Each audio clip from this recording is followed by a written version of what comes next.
Plus de 2 mois après son décès, les révélations sur Johnny Hallyday continuent d'étonner. Dans les colonnes de France Dimanche, son vieil ami Cyril Lafitau s'est souvenu du rocker.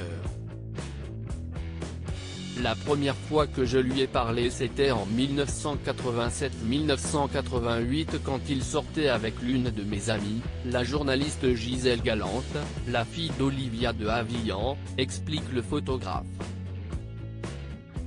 À l'époque, Cyril Lafitau était proche de Chantal Goya, dont l'attaché de presse était aussi celui de Johnny Hallyday.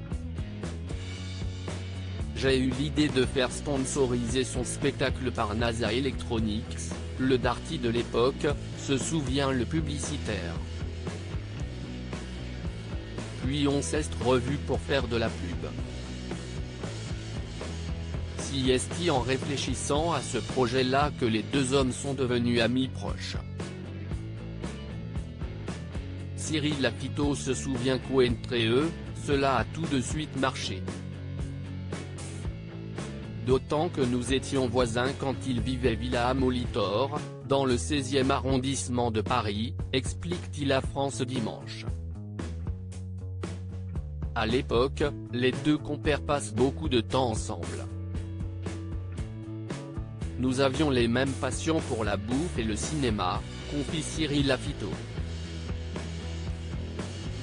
On allait parfois au cinéma mais il n'aimait pas trop ça, car il était claustrophobe. Pour surmonter sa peau, Johnny Hallyday a trouvé une parade. Il fallait toujours qu'il soit assis au fond, du côté de l'allée, pas loin de la sortie, se souvient son ami.